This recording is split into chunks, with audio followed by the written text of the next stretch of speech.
A discussão sobre os direitos do motociclista profissional, mais conhecido como motoboy, está no Judiciário. O TRF1 suspendeu uma portaria do Ministério do Trabalho que enquadra a atividade como perigosa. Para o tribunal, faltam pontos a serem debatidos com a sociedade. Da segurança dos motociclistas, passamos à segurança nos estacionamentos.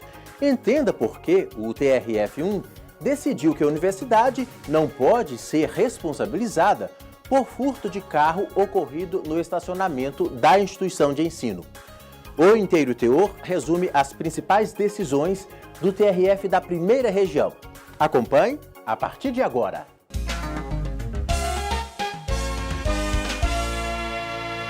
O TRF da Primeira Região suspendeu, em caráter liminar, uma portaria do Ministério do Trabalho que trata do deslocamento de trabalhador com motocicleta.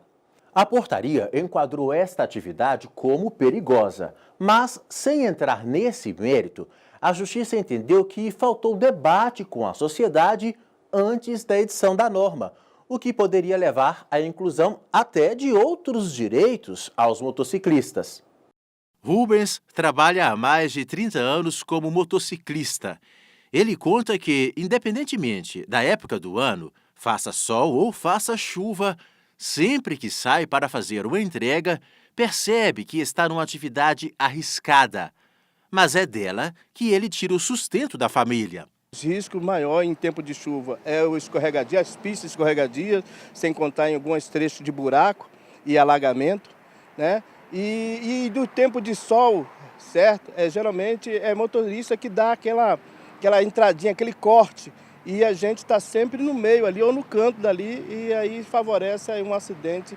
Motociclistas profissionais como ele recebem um adicional, previsto inicialmente na Lei 12.997 de 2014, que foi regulamentada por meio de portaria.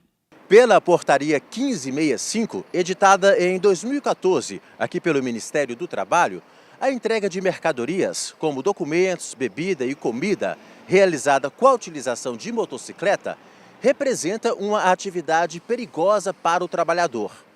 A previsão normativa ajuda a valorizar a profissão do motociclista, que até recebe adicional por isso. Mas, depois de alguns anos valendo, o documento que incluiu os motoristas na norma regulamentadora 16 sobre atividades insalubres e perigosas foi suspenso em caráter liminar por uma decisão do TRF da Primeira Região. A 5ª turma do tribunal acolheu o recurso da Companhia Energética do Estado do Maranhão, entendendo que a edição da portaria não obedeceu todos os critérios legais necessários. Segundo o desembargador federal Souza Prudente, que no voto foi acompanhado à unanimidade pelos demais desembargadores, prazos legais não foram observados na edição do documento e o assunto não foi discutido por meio de seminários e audiências públicas. O debate é considerado importante para evitar que a categoria e também os patrões não sejam prejudicados com a perda de outros direitos ou ônus excessivos.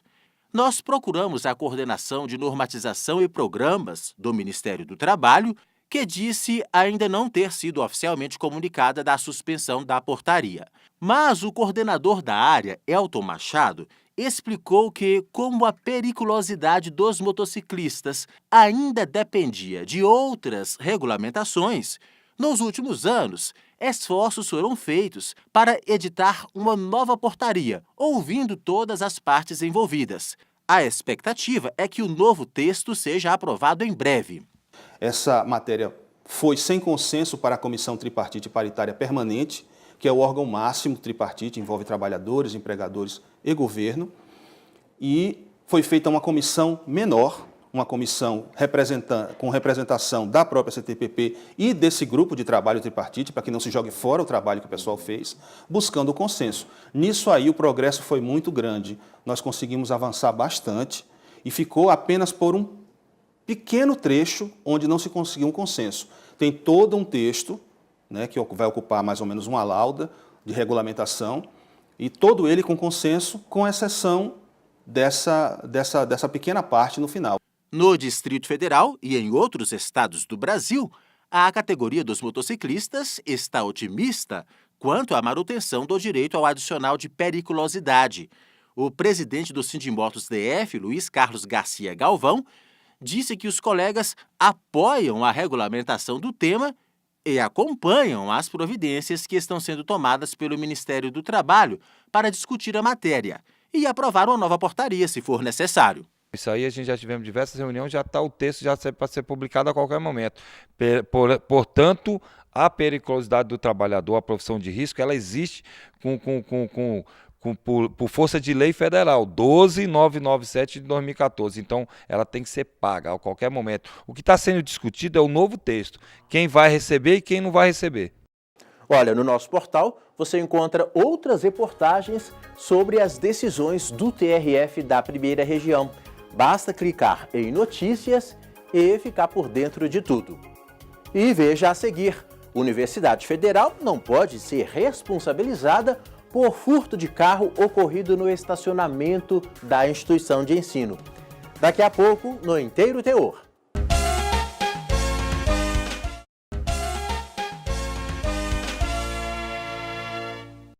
Estacionamentos de universidades federais visam facilitar o acesso das pessoas ao campus. Não se destinam à guarda e conservação de carros que param ali de forma gratuita.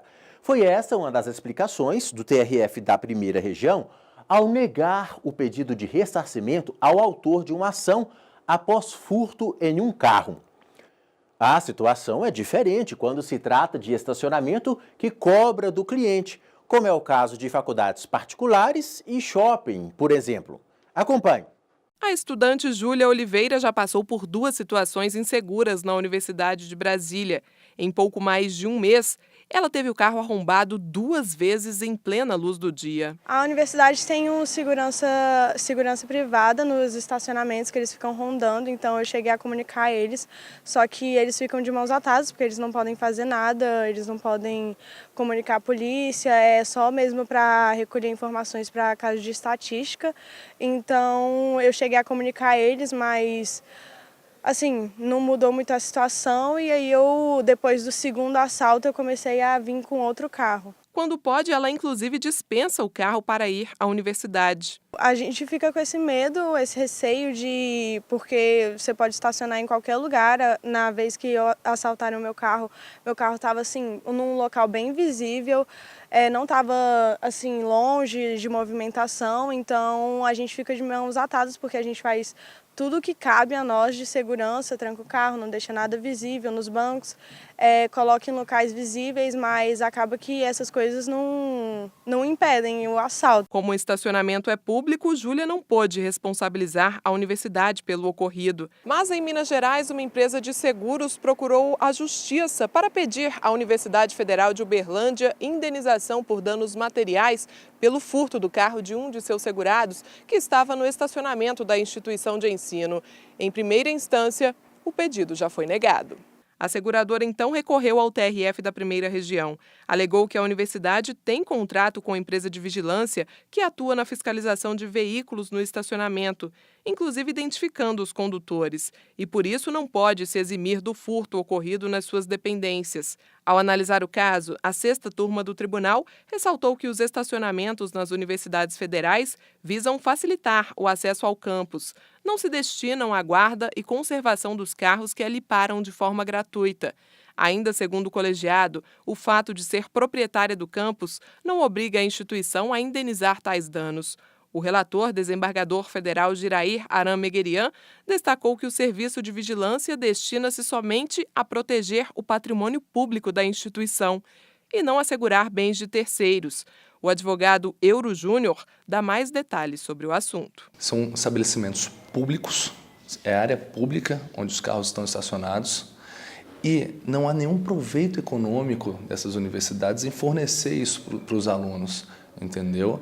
É só um estabelecimento público, um local público de trânsito em que se facilitou para que os alunos tenham um lugar para estacionar aquele local. A universidade não tem nenhum proveito econômico com isso, não há nenhum benefício indireto. Mas o advogado esclarece ainda que a situação muda quando há cobrança pelo estacionamento, como é o caso de diversas faculdades particulares e shoppings, por exemplo. Se você tem o benefício, mesmo que indireto, de oferecer aquele estacionamento para o consumidor, ainda mais se você oferir proveito econômico com isso, se o furto ocorrer no estacionamento do estabelecimento, o estabelecimento responde. Mas claro que o melhor é sempre seguir as tradicionais dicas de segurança para tentar evitar estes crimes, como não deixar objetos visíveis no veículo e estacionar em locais claros e movimentados.